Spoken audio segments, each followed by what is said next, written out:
बहुत देर कर दी, प्यार को पहचाना नहीं। साहिल को सिर्फ साधना का शरीर चाहिए था, लेकिन सितार ने उसे हमेशा मन से प्रेम किया। आज साधना को सितार की बहुत याद आ रही थी। आंसू पलकों में थमते नहीं थे। हर एक आंसू के साथ अपनी हर एक गलती का एहसास मानो गालों पर पिघले लावे की तरह बह रहा था। सितार, अगर तुम यहाँ होते तो क्या मुझे इतना मायूस होने देते? काश मैं तुम्हारे पास वापस आ सकती, साधना के मुंह से निकला। साथ ही उसके दिल से चीखने की सी आवाज आई, पर क्यों नहीं? क्यों तुम अपने सितार के पास वापस नहीं जा सकती? नहीं, अब बहुत देर हो चुकी है, उसकी चेतना ने कहा और दिमाग ने दोहराया। अब एक ही रास्ता है, ढेर सारी नींद की गोलियां और हमेशा के लिए सो जाना। एक ऐसे सफर पर निकल पड़ना जहां दिमाग बार बार हथौड़े ना मारे, चेतना बार बार प्रताड़ना ना दे।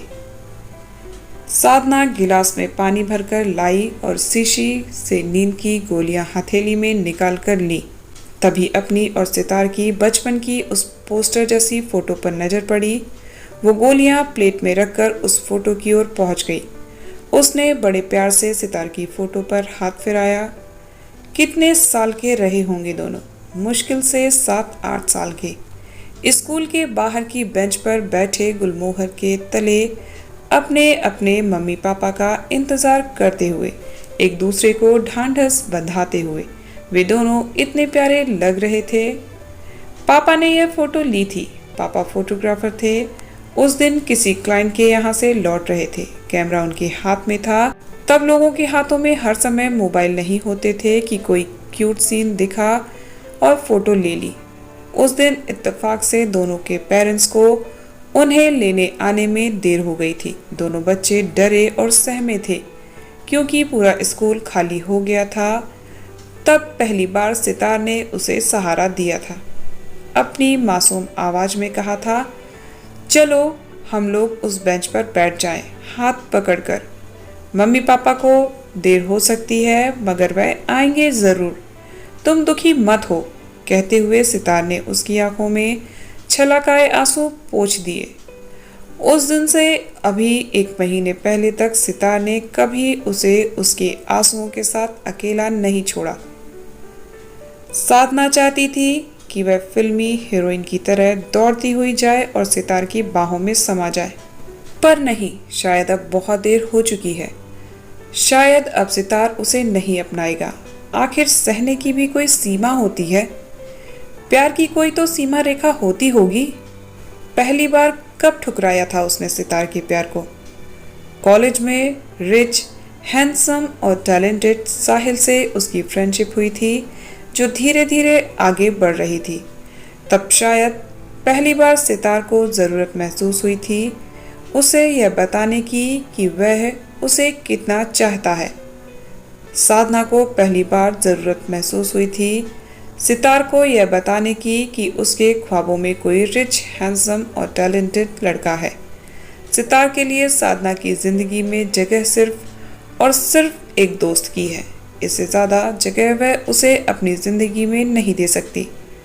सितार गरीब, सीधा साधा और हर तरह से औसत लड़का था, लेकिन मैं तो तुम्हें सिर्फ इतना समझा रहा था कि साहिल तुम्हारे काबिल नहीं है। वह हर 6 महीने में गर्लफ्रेंड बदलने के लिए मशहूर है। सितार की बातों की अनदेखी करते हुए तब अपने रूप के घमंड में डूबी साधना ने उसके गाल पर प्यार भरी थपकी देकर कहा था, तुम चिंता मत करो, मेरा रूप ऐसा है जिससे कोई कभी भी मुंह नहीं मोड़ सकता। सितार एक दर्द भरी हंसी हंसकर बोला, साथ ही बदलना एक टेंडेंसी होती है, इसका ज़्यादा या कम खूबसूरती से कोई मतलब नहीं होता। इस पर साधना ने चिढ़ते हुए कहा, तुम अपने मतलब से मतलब रखो, मेरी जिंदगी में ज़्यादा घुसने की कोशिश मत करो। सितार का चेहरा साफ बता रहा था कि उसके इस वाक्य ने उसे कितने गहरे तक आहत किया है। जिसने बचपन से आज तक साधना का हर तरह से ख्याल रखा, उसके माता पिता के गुजर जाने के बाद जब वह अपने चाचा चाची के यहाँ रहने आई तो सितार ही था जिसकी बातें, जिसका ख्याल उसे अपनी चाचा चाची के व्यवहार को बर्दाश्त करने की हिम्मत देता था। वह सितार ही था जिसने दौड़ भागकर उसकी प्रॉपर्टी उसके चाची चाचा के चंगुल से छुड़ाकर उसके नाम कराई थी, जिसके बूते वह अपनी पढ़ाई आगे बढ़ा पाई थी और उसी लाइफस्टाइल को अपनाते हुए आगे बढ़ पाई जो उसके पेरेंट्स ने उसे दी थी।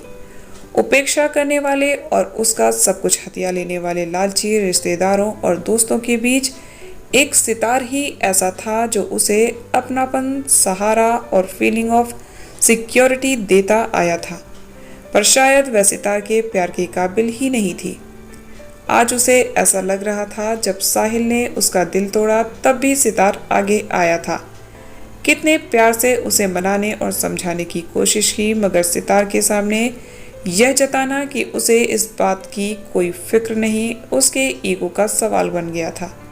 पर आज लगता है कि वो सितार को नहीं बल्कि खुद अपने मन को ये जताना चाहती थी कि उसे साहिल के छोड़ देने पर कोई अफसोस नहीं हुआ है। इसी ईगो के कारण एक बार उसके कदम फिसले तो फिसलते ही गए। साहिल ने जब उसे मॉडलिंग का ऑफर दिया तो वह बहुत खुश हुई थी। यही तो उसका सपना था। वह शोहरत की बुलंदियों पर रहना चाहती थी, एक सफल और पॉपुलर मॉडल बनना चाहती थी, लेकिन अब वह मॉडलिंग की दुनिया में इसलिए जाना चाहती है ताकि साहिल को दिखा सके कि उसने साधना को छोड़कर कितनी बड़ी गलती की है। पर यहीं से वह मानो दलदल में फंसने लगी थी। साहिल उसे मॉडलिंग के मौके दिलवाकर एक्सप्लॉइट करता रहा। वह समझदार थी, जानती थी कि साहिल उसे प्यार नहीं करता, सिर्फ प्यार जताता है ताकि उसे अपने शरीर की भूख शांत करने के लिए इस्तेमाल कर सके। कई बार तो साहिल ने अपने लहजे से यह भी जताया कि वह उसे मॉडलिंग के अवसर तभी दिलाएगा जब उसके शरीर की भूख शांत करेगी, मगर वह चुप रही। तभी एक दिन सितार उसके सामने आकर खड़ा हो गया, एक कैमरामैन के रूप में। सितार ने कैमरामैन का करियर बना लिया था। 2 साल बाद सितार को देखकर बहुत खुश हुई।